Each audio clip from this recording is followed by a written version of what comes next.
তুমি না তওবা করেছিলে? তুমি না শুধুমাত্র আল্লাহর জন্য সবকিছু ছেড়ে দিয়েছিলে?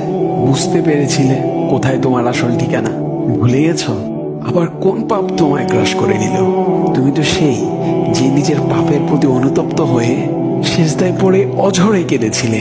তাহলে আবার কেন দুনিয়ার ধোঁকায় পড়ে গেলে? কেন ভুলে গেলে কোথায় তোমার আসল গন্তব্য? তুমি কি হার মেনে নিয়েছো নফসের কাছে?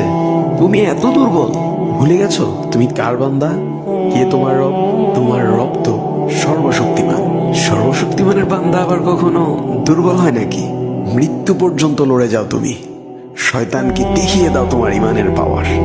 শয়তানের ধোকায় পড়ে অনেক পাপ করে ফেলেছো, তাই নিরাশ হয়ে গেছো তুমি, তাই না? তুমি কি জানো না তোমার রব কতটা মহান? তিনি তো তোমাকে ক্ষমা করার জন্য অপেক্ষা করছেন। তাই ফিরে আসো সেই রবের দুয়ারে, যার দুয়ার কখনো বন্ধ হয় না।